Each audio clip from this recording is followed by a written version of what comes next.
Today's chat is brought to you by the support of all our Twitch subscribers. Through the patronage you provide the Focus Fire chat team through the Twitch platform, we are able to provide you with the weekly podcast as well as the website and other aspects of Focus Fire chat. If you have any interest in becoming a subscriber of the FFC and gaining access to some exclusive features over in the Discord server, please be sure to visit our Twitch account and click on the subscribe button. If you're an Amazon Prime member, remember that you do have a free subscription to Twitch every month that can be used for this. And for those of you who are already subscribers, thank you again for your generosity. Welcome to Focus Fire Chat. Explore together. Welcome to Focus Fire Chat, recorded live on January 17th, 2020 over on twitch.tv/FocusFireChat as we continue our discussion over the lore book Dawning Delight. This particular episode will serve as what we have come to call the advanced session of the week's exploration. Congratulations to those who signed up for a deeper dive. Before we go any further, however, let's run through a quick introduction of who all we have with us on the show. As always, this is your host, Blue Crew 86. And this is the hunter with all the secrets, green-eyed music lover. And last but definitely not least, in the hot seat as guest co-host, we have our good friend Dr. DrJazzyBebop. Jazzy, how are you doing? Hello, I'm very well, thank you. Nice. Well, enough with my chatter and our chatter. I know everyone is looking forward to diving into the discussion, and we have quite a few entries left to do. So let's get right to it. I think I'm up first. Am I remember that correctly? All right, so we're going to talk about the nom-nommer of the noms, the drifter. Friendly face. And, continuing with Grandma Stranger Danger's very kind ways of saying things, she starts this off pretty bluntly. She says, "Have you ever met someone who immediately rubbed you the wrong way?" I'm like, okay, I'm done. Like, that's really, that's all you need to know. It's just like, I'm like, oh my gosh, it's so, this is the one where, like, she's like, and you get the sense that Eva, I think Eva says, old Eva knows a lie when she hears it. I'm like, I bet you do. And then, because she starts talking to him and she starts explaining the dawning and all that. And because Drifter basically says, I don't know that I've been anywhere where that actually celebrated the dawning. Why don't you tell me a thing or two? And she's like, okay, I'll play along. And she keeps trying to bring the conversation back into like what's going on with him. And he it's like listening to two manipulators talk around each other, because he is like constantly dodging and she is constantly like realigning the conversation, and he's constantly like deflecting it back. And then basically he starts getting cornered, and he's like, well, best be on my way. Taking enough of your time. Who knows how much of us has left? And he just like the decor, good colors, and then vanishes. Like, it's just like Oh, jeez. What was it? I've heard other people talk about this strange man. They mostly say the same things. Very friendly, if a little mysterious. On the other hand, I've also heard some things I won't repeat. They're far too gruesome to be true, and I won't facilitate spreading false rumors. I'm sure his eating habits are no different from yours or mine.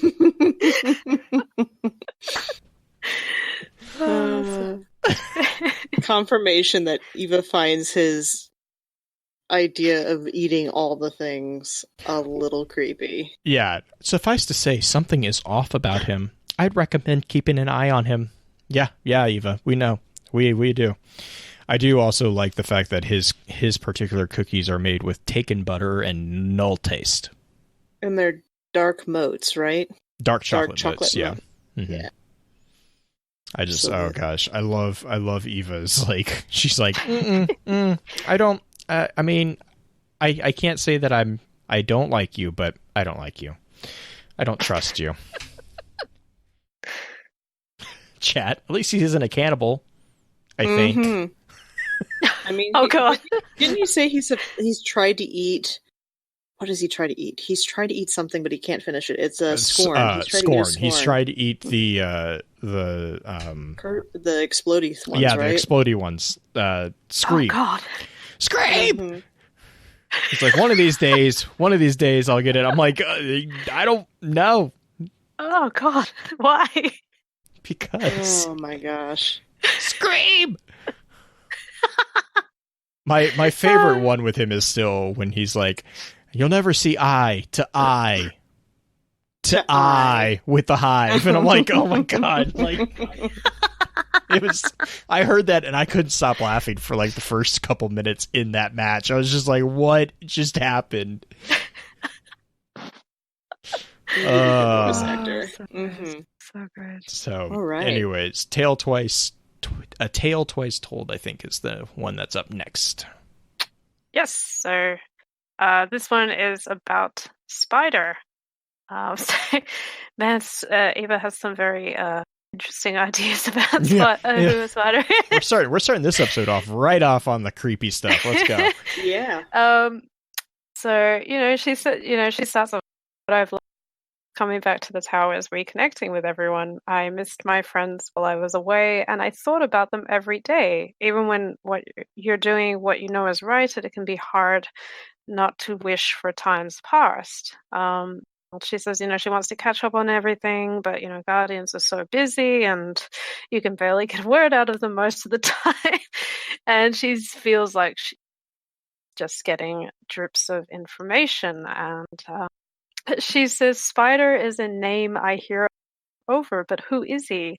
A common criminal? A deity? A friend? Some accounts paint him as all three. What is it about this spider fellow that compels these Guardians so? And do I have it right that he feeds on ghosts? Ghosts, what an utterly despicable practice. Even the most detestable ghost doesn't deserve that kind of treatment. Yes, I am thinking of one in particular, but I'm afraid old Eva will keep that secret to herself.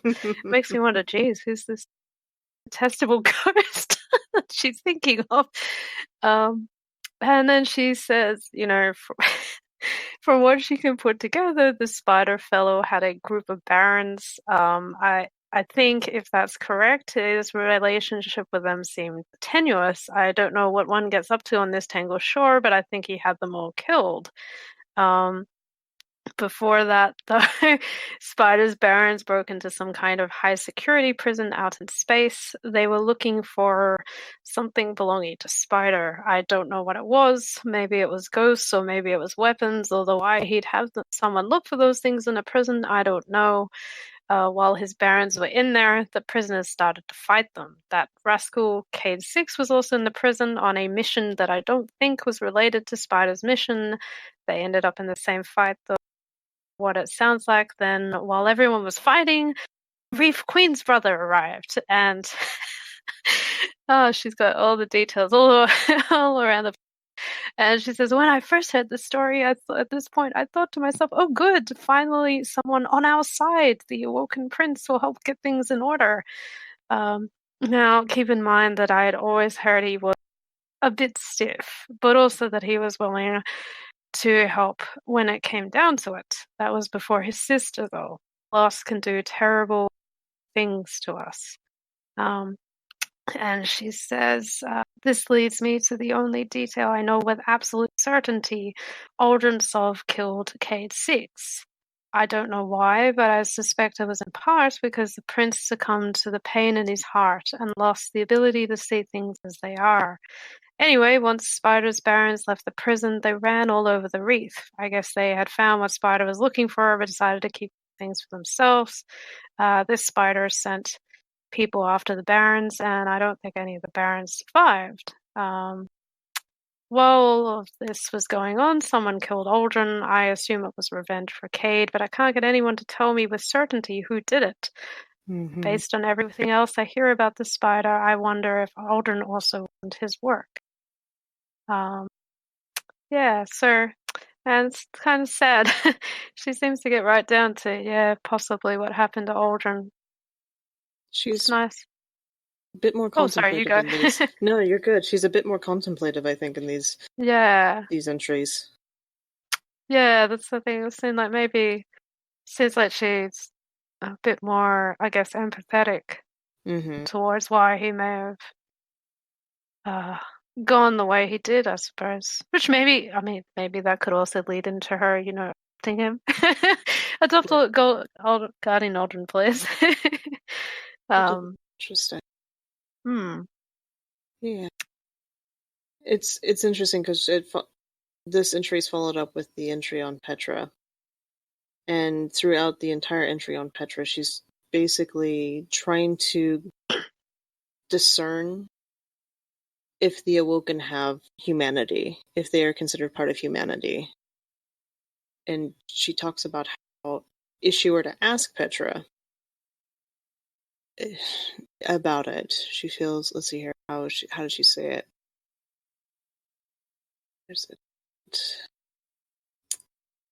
Is it because they are made like we are? The Cabal are roughly built as we are, but we do not consider them part of humanity. Is our shared relationship with the Traveler, as hard as it is to believe I've heard the Fallen had a relationship with the Traveler, they are not part of humanity. Does humanity consider only those who choose to walk among humans? But by that logic, Reef-born Awoken who remain in the Reef are not part of humanity. I don't believe that's true, and yet, Petra has spent most of her life in the Reef, hasn't she? I know she was here playing emissary for a while, but she has always considered the Reef her true home. Would she describe herself part of humanity? I think if you walked up to Petra and asked, "Are you a member of humanity?" she would respond, "I am an Awoken of the Reef." If you pressed her further and said, "Yes, but which side are you on?" I believe she would say, "The side of Queen Mara Saw."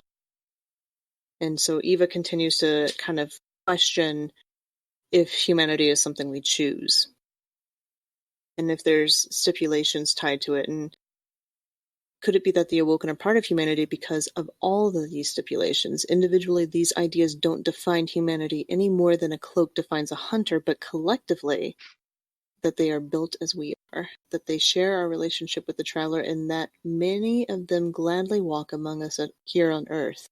Maybe that is what makes them part of humanity. Everything bound together just as we are all together. That togetherness is what helped us win the Red War, and I truly believe it will help us push back the darkness for good. Never forget that our unity is what makes us strong, and that the Awoken will always be a part of that. So, Eva's very reflective and a lot more contemplative than I think most people would give her credit for if they just sat around the tower and just listened to her talk about the dawning and her lost family and everything. She's involved a lot more in the humanity, quote unquote, of the game itself, with connecting people together. That sounds like a good summary, good way of describing. That she tends to see things perhaps that others may not see. Like even that one with Vala. Mm-hmm. Instead of just, thinking it's a bit embarrassing that he's, telling this joke and not doing it very well, she thinks he's, very brave for showing that other side of him. Mm-hmm. And she says, it's interesting okay that she sees it like that. Like most people wouldn't. They just look at it and go, "Oh God, that's Zavala, like trying to tell a joke and failing." But she's like, I admire him. He's coming out of his comfort zone and doing something a bit different. So, and it's just that realization that even though you're different, or that the people around you are different, it doesn't mean that you treat them disrespectfully. Everybody's still a part of the group, even if you don't necessarily get along with them. Granted, Eva does have moments where she's going to avoid Eris and Asher, or kind of not feel so totally comfortable with Drifter or Failsafe, but she also tries to see their perspective in some ways, even if she doesn't necessarily understand it. Blue, you ready for rumors? You get used to him. Ah, yes, that one. So Eva sees a lot of things, but you know what she does when she sees something that she's not expecting? She screams and hides. I mean, Zer is a little weird. I just love it. And she says, the first time I ever saw Zur, I was by myself at my stall in the tower. The old tower, I suppose you call it now. I hadn't been there long at all. I looked up, and this man had appeared, seemingly out of nowhere. His back was to me, but even from behind, something seemed off about him, something in his posture. As he started to turn, I noticed his whole face appeared to be covered in hair. Even seemed to be moving, gently flowing on its own. But there was no wind. When the light hit his face, I screamed and ducked down behind my cabinets. I was sure this abomination had come to invade us. The more of them were out, just out of sight, and we were done for. So she goes on, and then she's like, no one else was screaming. I heard no sounds of distress. So she peeks out, she says, everyone is just going on with their business. Like, no one was panicking. Some were even talking to him. Most people just ignored him. And so Tess came over, and she's like, what is that? And Tess is like, oh, that's Zur. He comes through every so often and sells, hard to find things. Could do with a bit of a wardrobe update, but he's otherwise harmless. Oh my gosh. That was a cute story. Oh my god, it's so funny because it's just it's just one of those things where it's like it shows the genuine character response of a character within the Destiny universe. It's just oh yeah, and she even goes on, he's called Zur. I'm not sure why one draws the tiny arrow over his name, but it's important to try and respect the wishes of those we don't understand. Oh, I'm like, oh my gosh. Do you think that's Bungie giving us a jibe that we're not actually pronouncing his name correctly phonetically? I bet you it is. I bet you it is. I just love the fact that she just is like, I don't know why we draw little arrows over his name. Because I'm trying to remember what the sound is. You guys go ahead and move on with it. I'm going to look up the phonetic. All right. Oh, okay. So I think rumors is that. Oh yeah. So Eva's quote about Zur is, "I've heard that his will is not his own, but I bet he will enjoy these." Grandma jokes. Anyways, rumors is next up. All right. So this one's about Osiris and Vance as well. So the joke. Eva has quite a good joke at the start. Here is a joke for you, my friend. A follower of Osiris and skeptics sit down at a table to work out their differences. They die there. And then she says, "Don't ask me where I heard that, but don't be surprised if you think the people of the city don't poke fun at you Guardians now and again. You're not paying attention." Mm-hmm.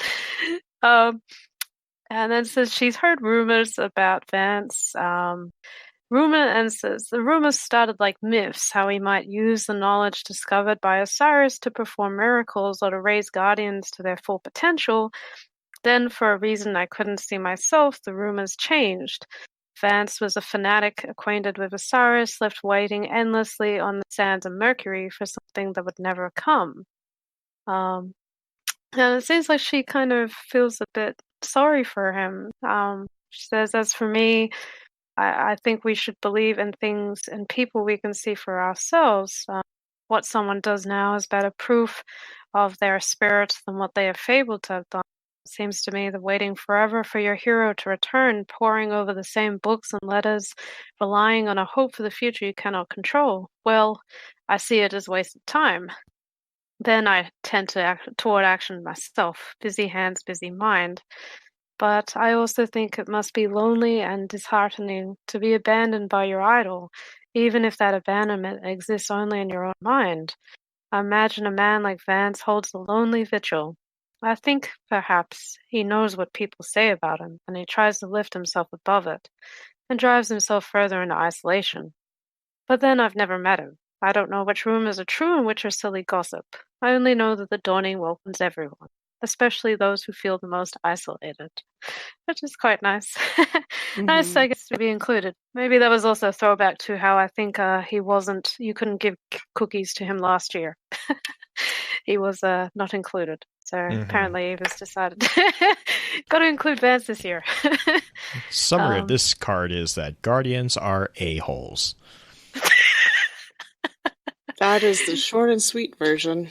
Of this. I mean, I really think that I do like those ending 2 paragraphs on this card because I think she hits the nail, square with the whole thing with the dawning and with Vance, because Vance has his own,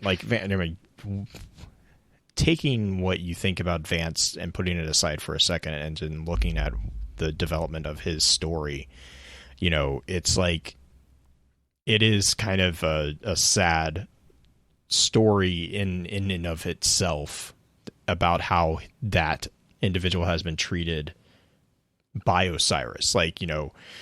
It's just, I don't know. Like, the more you think about what the brother Vance has gone through, I mean, the guy can't see. Like, he's blind, and he has somehow managed to get from the reef back to Mercury. So, you got to give him kudos for that, at least. I also don't understand how he was reading off the data pad, but I still We don't question it. Maybe I don't know. Maybe it's a fashion statement. His blindfold. Maybe he's not actually blind. No, he's, because that was the thing. I know he is. I know. I'm just trying to make a. It's a textured pad. I'll go with that. There's actual technology out there for that. Yeah, I'm still in the camp that he had a Bluetooth headset underneath the thing, and it was just telling him what it was saying on the pad. But he looked down at it. Yeah, but he was pretending because he was like, "Nah, these guys think these things. These guys will think I'm cool." Mm-hmm. All right, you ready for a sad one? The good fight. Is this one? Oh, this is yeah. Nadia. When Guardians found their way into the Dreaming City, many of them came to tell me about it. Their stories of a beautiful place filled with towering cliffs of ancient, holy buildings were like fairy tales to me. As with many of the stories I hear from Guardians, I marveled that such a thing could be real. I remembered in particular an awoken warlock named Nadia, who came to visit me in the way many Guardians do, quiet, sheepish, hoping for tea. So, Blue, if you could remind us who Nadia is, that would be amazing. Because I remember that it came out during season. Yeah, she actually isn't season in of the 4. the lore. Hang on real quick, I'll pull up my sheet. But Nadia sat at my table with her untouched cup of tea. And basically, she says, I feel like I found a piece of myself and then lost it all at once. I know Guardians aren't meant to look for their heritage beyond the Traveler, but the Dreaming City felt like home. And she's kind of sheepish about feeling this way. And the reason why she feels like she lost it is because the Dreaming City immediately got thrown into the curse cycle. So she got it back for that brief moment, and then the curse cycle happened. And so it feels like it's already been defiled and she's lost it again. Mm-hmm. And she feels like she's mourning the loss of something she never really had. And Eva kind of goes on to, she doesn't necessarily understand the plague of the Awoken Homeland. And this is, again, I had that theory that came up last week. This does kind of lend itself to that theory just a bit. I know that it came about through a great misunderstanding and peril. I know that Aldrin Solve and another creature I had never heard of were at the center of that peril, but from what I hear, there were no clear enemies in that story. No single place to lay blame. But yes, Nadia is... Mm-hmm. And this is the only mention of this character that I can find. Which is interesting because all other characters that we've had so far have been big names. Names that we interact with, or at least know a little bit better. So here at the end it says, I think we are not defined by our successes, but by our ability to keep fighting when the fight seems unwinnable. Not just Guardians, all of us. Thank you, all of you, for being an example of that spirit, which I think is the crux of that card, meaning the purpose behind that card is to have that keep fighting even though things are hard kind of moment. And yes, it's really sad that she's relating the aspect of awoken guardians getting to the Dreaming City and having it immediately taken from her. Or taken from them. But the fact that we keep fighting is, I think, the main purpose of it. Blue, would you like to talk about a very nice young man? A very nice young man. This is actually going to be with him. Yeah, this is actually really like kind of a good segue into like next week's episode. But yeah, so a very nice young man is actually Eva's encounter with Saint 14, and it's really calm. Like it's just, I think it really does justice to Saint 14, about how humble Saint 14 actually is. And then because like she goes and she sits down. She kind of takes a break, and she says she gets so busy it helps to step away for a little while and remind myself of what's outside. And so she's sitting and watching the birds and the ships and the clouds and all that, and a very tall Titan comes up and it says, "Excuse me, ma'am, would you mind if I sit here?" And so she's like, "Okay." And I love that she's like, "I shifted." And then his shoulders were so broad that I had to shift over a little more. I was like, yeah, that sounds accurate. Like, he's huge. He's like this. He's just a big guy. And then like, but the funny thing is like he had a bag of birdseed. And so then he started feeding the pigeons. And she said that she noticed a few more than usual the instant he sat down, which is kind of funny because the pigeons are like, oh, food's here. Get down here now. And so it was actually, she didn't even really think anything of it, but then another Titan came up and said, basically, she's like really nervous she said, "It's such an honor to meet you. You're an inspiration to Titans everywhere." And then she kind of turned to him and she said, mostly as a joke, she's like, "Are you famous?" And so she's like, "Oh, well, my name," and he says, "Yes, a little bit." Like, just a little. Just a little. And she says, "My name is Eva." And he goes, "Saint." And she says she sits there for a second and she's like, "Saint 14?" Like, it's like, oh my God. And it's just like, and so it's just so funny. Like, she's just like, "Wait, what?" Like, and she says, "As I said, I've heard the legend of Saint 14 before. Many legends of remarkable guardians make them seem like mythical figures, so far removed from anything the civilians of the city will ever see or experience. The legendary Saint 14 does not seem that way to me at all. In fact, I think he is a very nice young man." Which is adorable, because he's an exo and a guardian, and just very sweet. That is very cute. Mm-hmm. And he has an affinity for pigeons.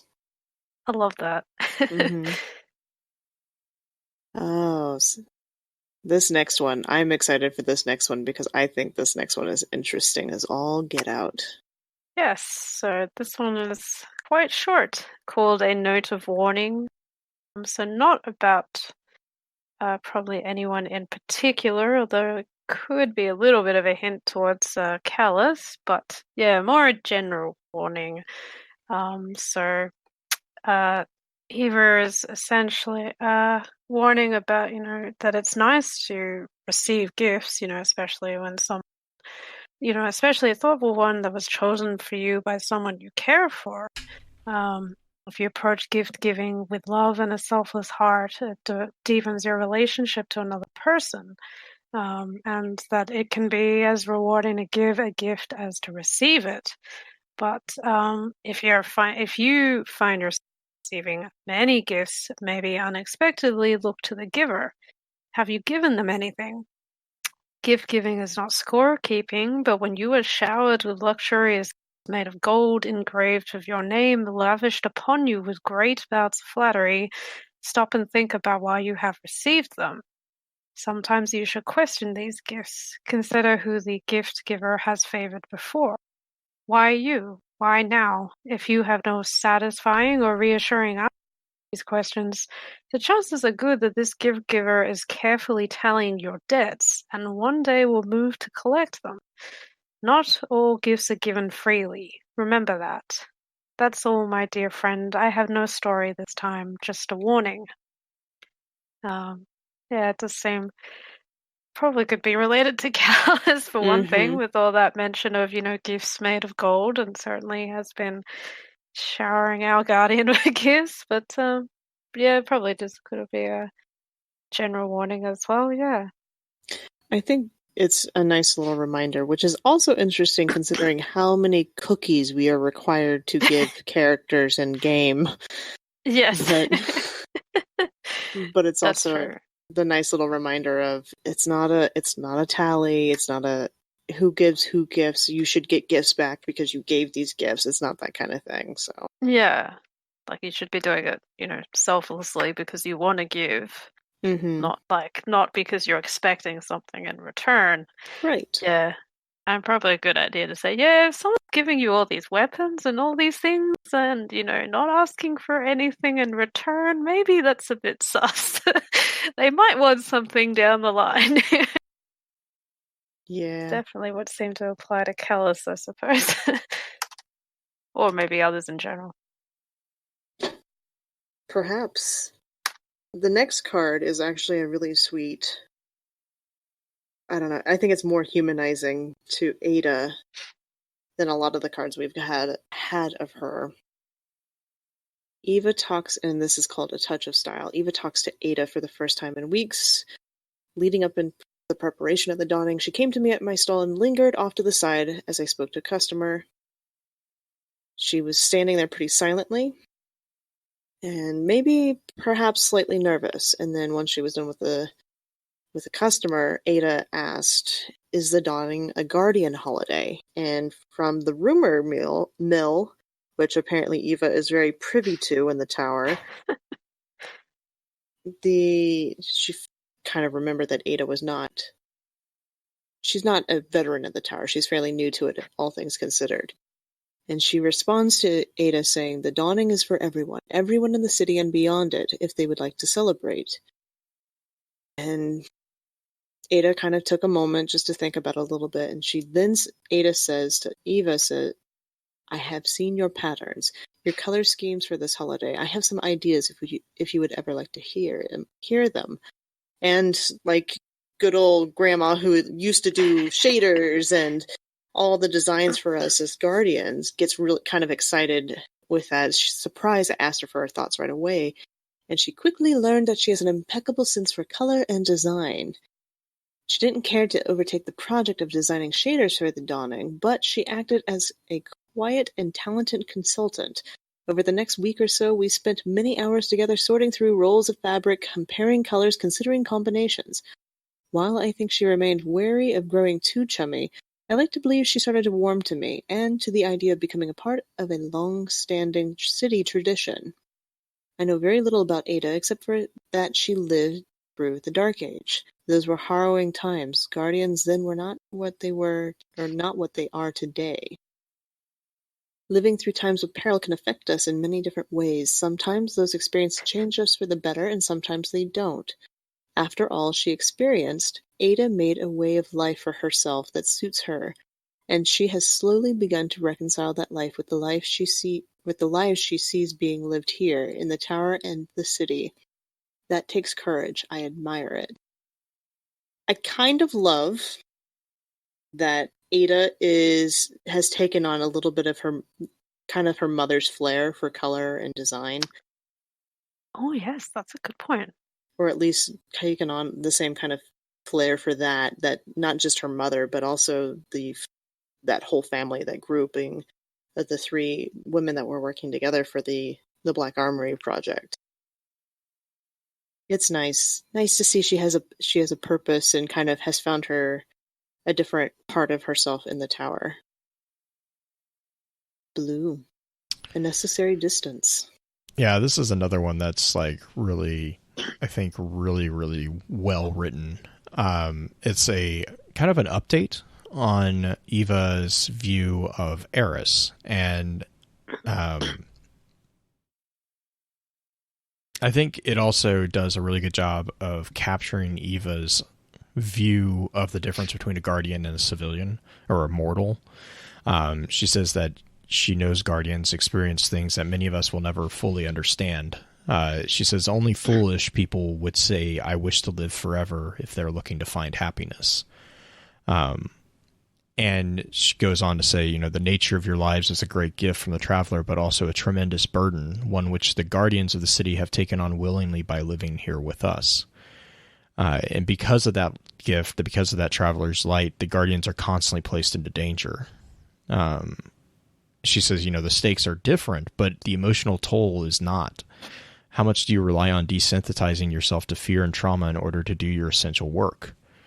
And, she goes on to talk about Eris, and she says that while Eva likes to try to figure out a way to bring cheer or good conversation or good food, she always has viewed Eris to be the opposite.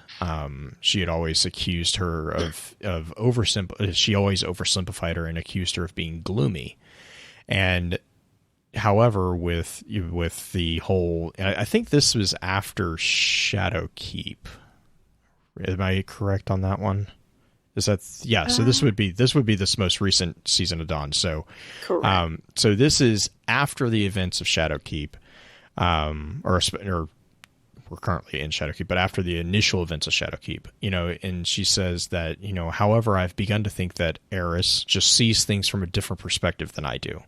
The things that she has experienced are beyond anything I can imagine, and so we see the world in different ways. And I'm actually just going to read the rest of this because I really like the way it's said. She says, "So yes, I believe guardians and non-guardians should live closely and try to focus on our similarities, but I also understand that sometimes our differences push us apart. For some of you, it is a necessary distance that you must maintain in order to do your work. This is a truth we must all learn to live with. All that said, Eris does play a part in many of our traditions, especially the Festival of the Lost. What a fuss she makes, though. The first time I asked her for help, she said to me, 'Eva, the work I am doing is essential to humanity's survival. I do not have time for a party.' I said what I always say.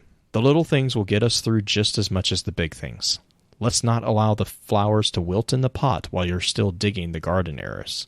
She never likes this, or she never likes that, but she always agrees. And I think she likes taking part.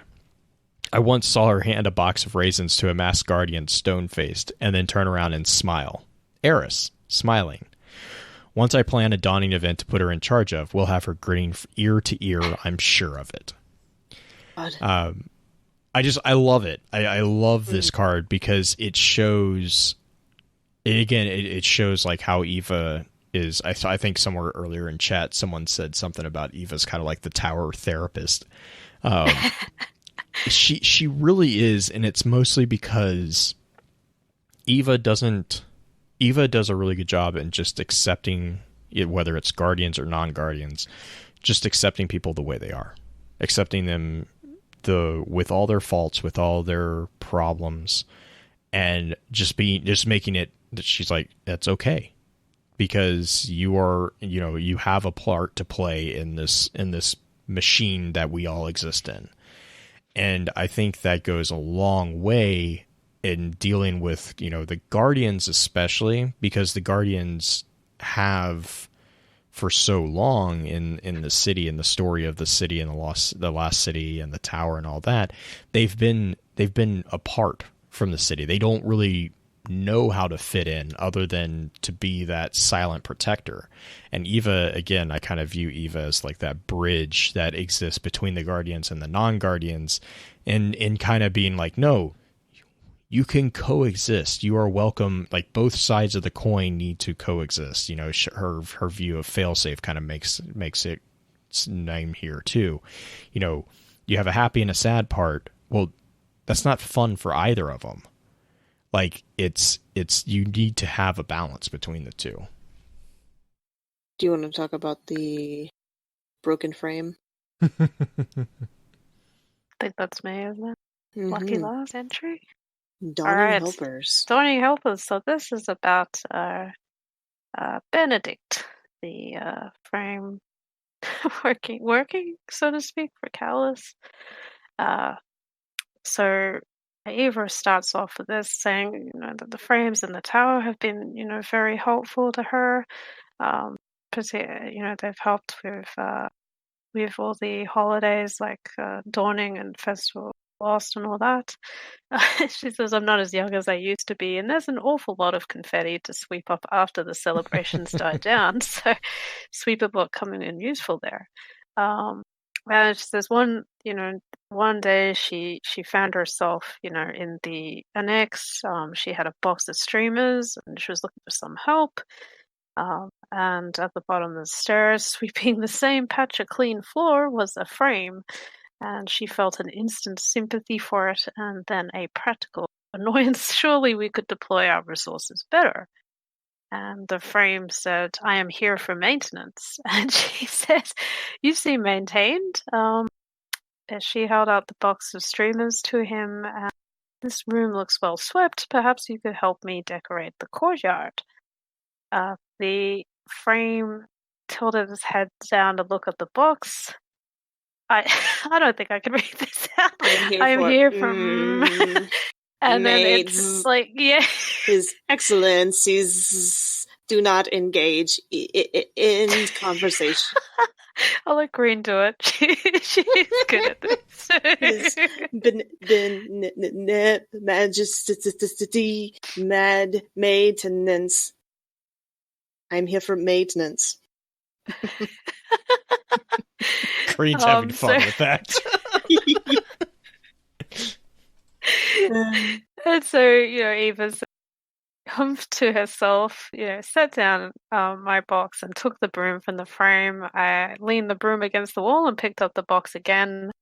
Her back was already aching. She gave the box to the frame and then pointed to the stairs and told the frame to come along with her. And with some coaxing, she managed to look to the courtyard.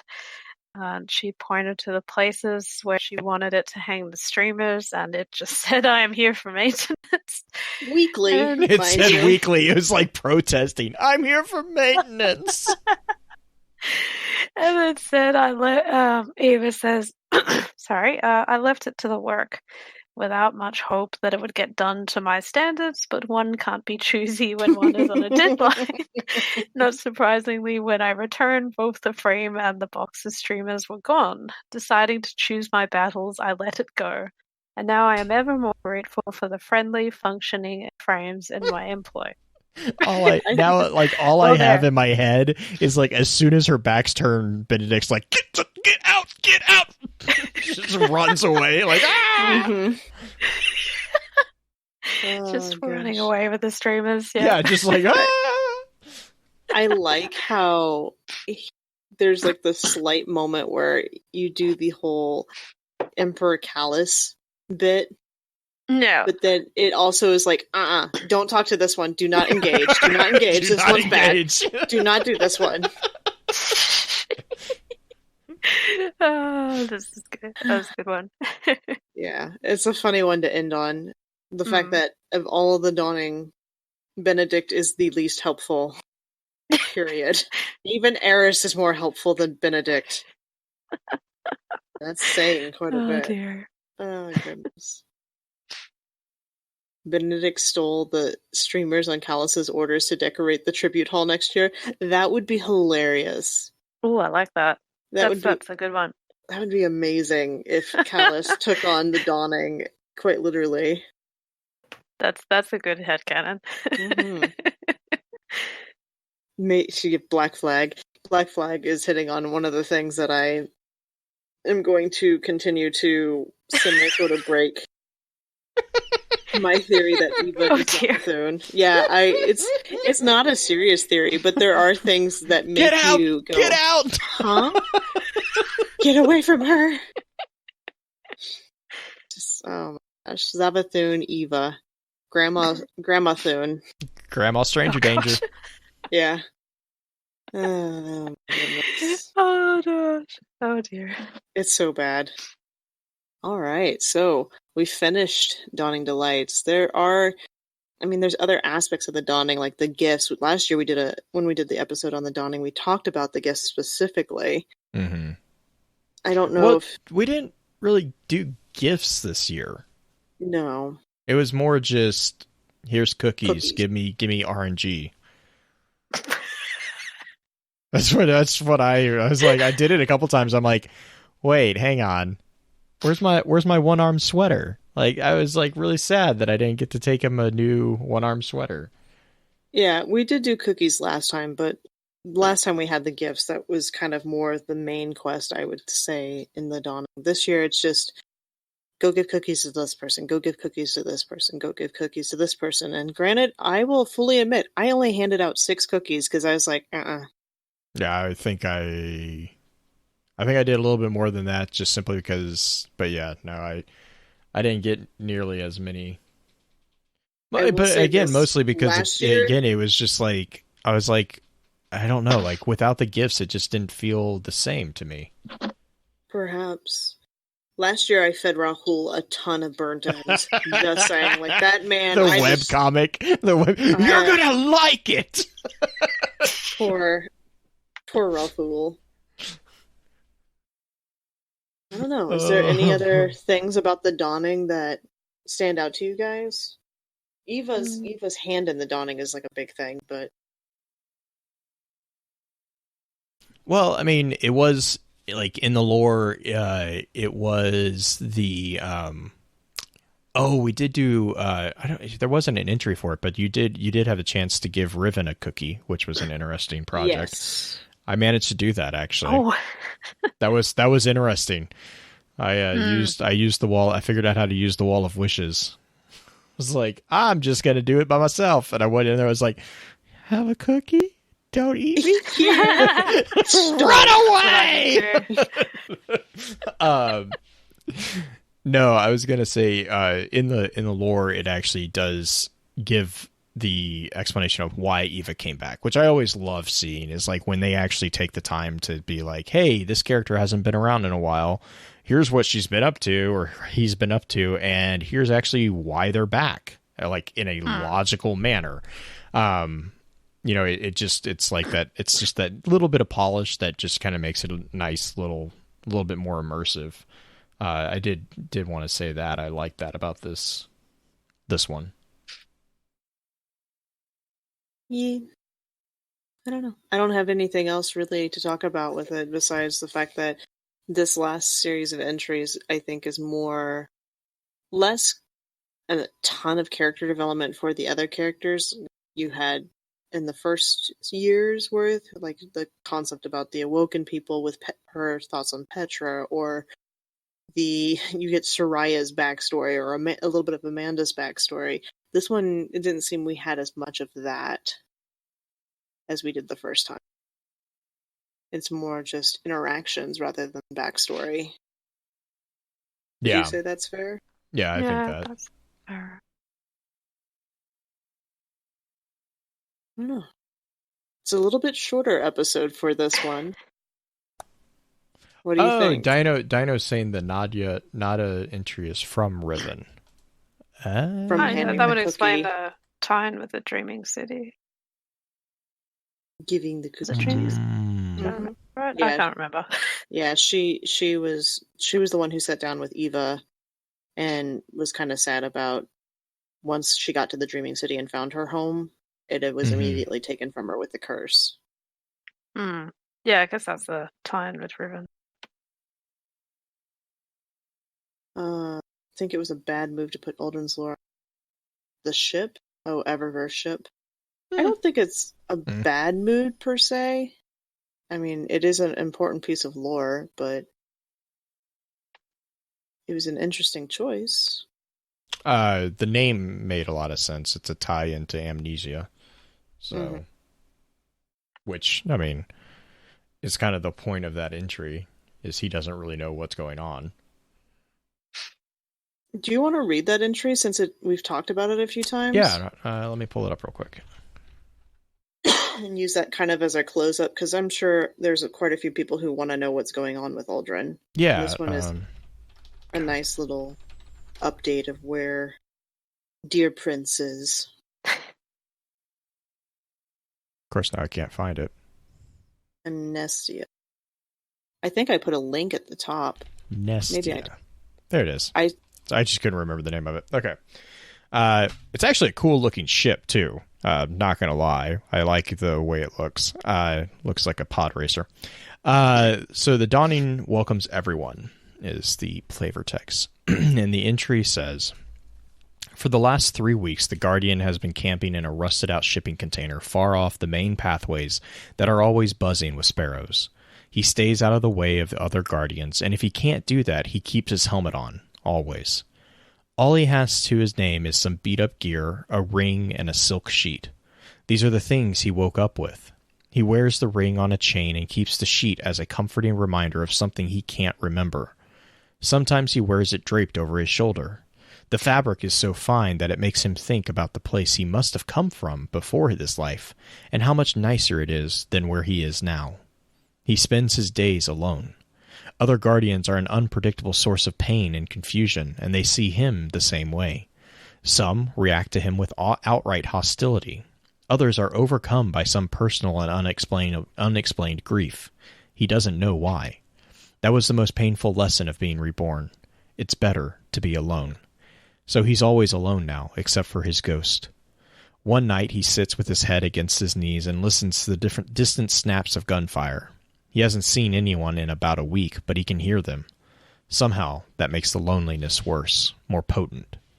Did you know, his ghost says, bright but gentle, the purple glint of his shell reflects the half-light outside the crate, that in the last city they are celebrating? They call it the dawning. It is a celebration of friendship and hope and warmth. The Guardian keeps his eyes closed and forces down his bitterness. The silence lingers between them, heavy and filled with unsaid things, until his ghost gently bumps his shoulder. To feel good, they say to each other, "Happy dawning." Still the Guardian says nothing, and his own silence makes him sick with himself. His ghost has never doubted him, never doubted anyone, really. He is a well of relentless optimism, and as infuriating as that is, it's also heartbreaking and comforting and a relief. The Guardian is not going to be the one to disappoint him. There has been too much disappointment in this life already. "Happy dawning," he says. Such a sad. I feel bad for him. Mm-hmm. Which is, I would love to make the point, that is the actual point of this card, I think. Oh, I'm aware. It's like, this, yeah, I have, It's nice to get the... Yeah, and chat's talking about, to reiterate, sorry, Grain. Or it's like, it's nice to get the confirmation that Mara didn't necessarily get her hands on him. Yeah. Because he doesn't know his past life. He doesn't understand what's going on. He has no clue, and that's what actually makes it worse. Is like, it's like, I view newborn guardians or new reborn guardians as like children. Like they don't know what's going on, and that makes the way that we treat Aldrin here even more painful to think about. Is because he has no context in why people like, and he picks up on it. Like some people, even if they're not mean, they're sad. They're sad, and they can't look at him.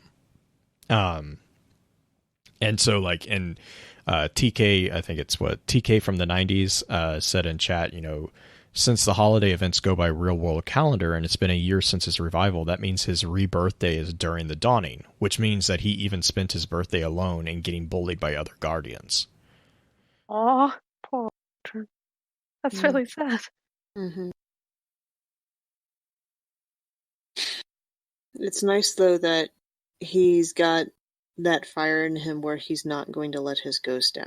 It's the same, I love it's that. the same fire that he had for not letting Mara down, that same drive, but it's been shaped again into letting his ghost down because his ghost constantly believes in him.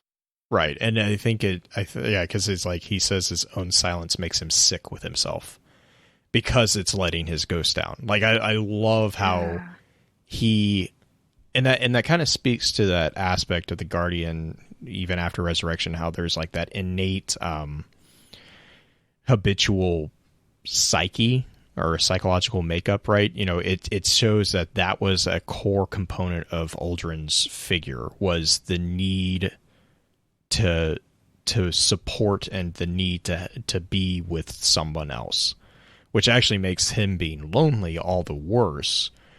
But it's good that he's fixated on his ghost, because, you know, in the same way that he would bend over backwards to make Mara, you know, happy, and that kind of led to unhealthy decisions on his part. But in that same way, you know, I'm really actually excited to see what his story goes from here, because if he feels that way towards pulled pork, I'm like, there's no one who's going to not support him as much as that ghost will. You know, like that ghost is going to, like, I can see them growing, even like the fact that they are going to probably be the perfect team. I think is going to be really cool. Do you think that there is going to be further story development with him? I really hope so. There's this so much potential. Last time we see him kind of card, because I could see this card being one of those. Yes, there's a lot of potential there to write for that, but I can see this card being that nod to those in the community wanting to know what happened, because we've been wondering, where is Uldren? We saw him get risen last year during the dawning. I mean, to be fair, the last that we saw him could have also been the final chapter, right? Yeah. You know, like it could have been he sits up and that's the way, that's the ending. I think that is done on purpose. Obviously, it leaves that thread dangling in case they need something to pull on. I really hope that we get to see more of Uldren, even if it's in just the text, because again, I really like the chemistry that they're building within this card between him and pulled pork, because I love the conflict that creates. Like the ghost is like, you know, he explains the ghost as the well of relentless optimism. I know everyone like makes fun of pulled pork for that, but that's actually really strong. That's a strength when it comes to Uldren's character, especially being his character being mistreated the way he has been at this point. Like pulled pork is the perfect ghost for Uldren. Mm-hmm. And so, you know, oh yeah. But yeah, I mean, like, I can see so much really awesome directions that this story could go in. I really hope it's not the last we hear of him, but I do see what you're saying as well. It could be the kind of the tip of the hat to, hey, this is what's going on. And he kind of just fades into the background. I find that odd, as much as they put him on a pedestal for a very long time, that they would just quietly dip him out like that. I don't know if it's a quiet dip out. It's the, well, I mean, this wasn't even in game. This was just an entry. It's an entry, and you can get it in game through right. But what I mean is, like, there's not, like, for a character of this importance, it would, like, especially since he was such an important character, and then they made the random cutscene that shows him getting resurrected. To me, it just seems like a anticlimactic. It just seems anticlimactic to me that if this is the last thing that we see of him, you know, like, why? I don't know. To me, that's just me personally, kind of being like, we were on a high level with him. We had a random, like, they went through the pain of making a cutscene of him getting resurrected, and literally that's the only thing that happens in that cutscene. Right. And then this is like, I'm like, I'm okay with this being like an update, but I would just be surprised, honestly, if this is the last we hear of him. I don't know. Depends if anybody wants to write for him, and depends on where the story goes, because maybe maybe we do have Aldrin come back at some point when we get more confirmation about what's going on with Mara. But Right. I can I mean, very 'cause- much so see it just him, this being the sad ending to that story, because not all stories in Destiny have to have a happy ending. Oh, I'm not saying that. Well, and even the potential is not necessarily for happy. I do see this being put on hiatus because I think the Awoken are going to be put on the back shelf for a while. They've been front and center for a very long time, and I think that I don't know what faction is going to be, brought up, but I think that the Awoken are probably going to get put a little bit back. And that being said, Aldrin is a crucial component within the Awoken chapters. So, I think I agree with you. If they bring Mara back, I think the conflict that is potential there for her and Aldrin is too much to ignore. Especially knowing that Aldrin is out there, I don't see that happening. I don't see them leaving that particular piece of drama it's because it's such an easy story hook. Hey, Mara's back. She wants us to go find her brother. Done. That's just quest right there. To me, that's my DM side coming in. I'm this is an easy plot hook that just is there. It's a massive plot hook. And you would be silly not to partake in it, because especially with the emotional investment that a lot of people have with his character, whether it's bad or good. There's a lot of strength of a emotional opinion on Aldrin. So I think that's a good place to start moving up. Kind of a cliffhanger. Yeah, well, I mean, right. I mean, welcome to Bungie. Nice. Welcome to Destiny. Yeah, would be good to see him back. I'd like that. I guess I'm a bit of a sucker for redemption stories, so even if it takes a while, I'd like to see a story where he is somehow able to redeem himself. Not that he can ever undo things he's done, but and with Aldrin, I think it also begs the question: does he have to redeem himself? Not necessarily have to, because technically his slate was wiped. Yeah. I mean, that's I know that he is technically a different but in the eyes of the community, person. I guess no, I can see that. No, you know what they should do? Yeah, I guess unusual redemption story. Say, and this is just me being cheeky. They should have Aldrin sitting on the old throne where Mara was when we first saw her. Oh, he burned that down. He did, but did he burn the room down? I don't know. Well, it was on fire in the scene. But wouldn't it be kind of an interesting return to that story? I'll be honest. If they just had I'm both hoping and afraid is going to happen is that Aldrin, this version of Aldrin, is going to become Crow, and then we're going to find him. We're going to find him in old Chicago. Because it's an asset that's already there. There's the whole. That's the whole cutscene of him standing on the building holding a gun to us. Mm-hmm. And it's never been put in game. Oh my god! The community will lose their freaking minds if that comes back. Because that's what 6 years old now. Yeah. It's gonna be. There's it's gonna no be way interesting. he's gonna be Hunter Vanguard Black. No, Flag. I don't see. He's not experienced enough nor old enough, I would say.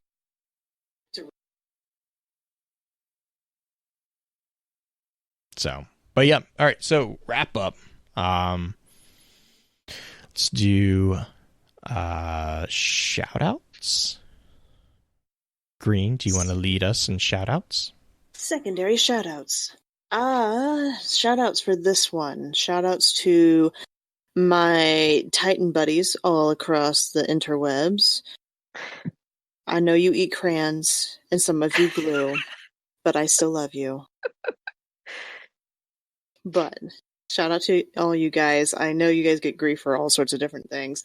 And that's okay, because we all get grief for all sorts of different things. It's just some are a little bit more deserving than others. I'm going to get hate mail. I don't understand why you get hate mail for speaking the truth.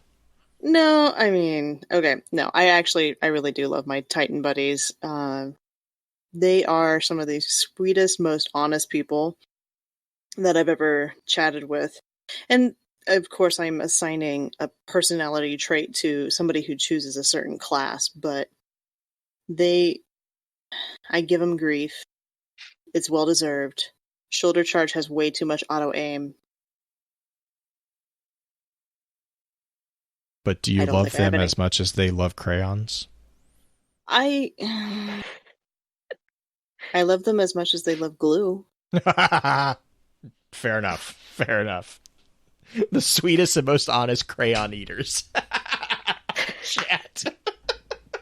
I don't think they all eat crayons. Maybe just some of them. No. Jazzy, do you have any shout-outs?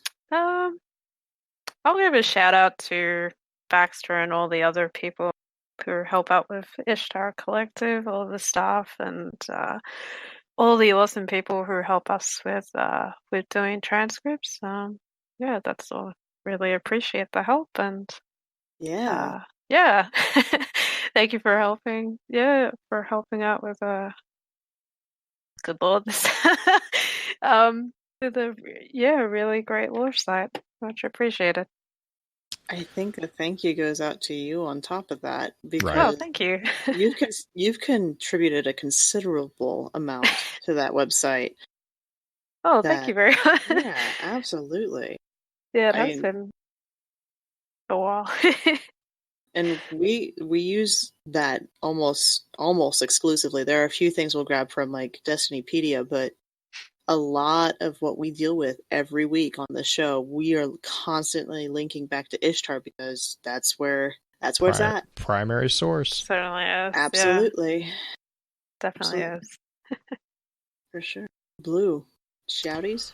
Yeah, no, I mean, just again, big thank you to you, Jazzy, for taking time to figure out your schedule. I know, because scheduling our time zone's wonderful. Yeah, right? Scheduling is a nightmare when it comes to some things, and I just appreciate like people, you mainly, because this is like when we try to do the DQLRs with Matt. It's like, so if we do it at 6 a.m., is Matt going to still be awake? Maybe. Like it's just crazy. But no, really appreciate finally getting a chance to get you on here and chat with us. And it just again, big shout out to everyone who's taking the time to support the Australians during this time. Like it's just, I can't say that enough. But yeah, that's all I got. So thank you, listeners, for your time. And until next time, remember, with wisdom we conquer. Stand strong, stand tall, and keep exploring. With that, we'll begin to wrap the chat up. Thank you again to those over on Twitch for coming to spend your evening with us. If you'd like to join us for the live streaming of the episodes, please be sure to give us a follow over on twitch.tv/FocusedFireChat. Links to all our episode archives can be found at www.thelorenetwork.com. Please be sure to email us at focusedfirechat@gmail.com with any comments and or questions for the team concerning the podcast, and let us know how we're doing by giving us some feedback and a rating over on iTunes as well.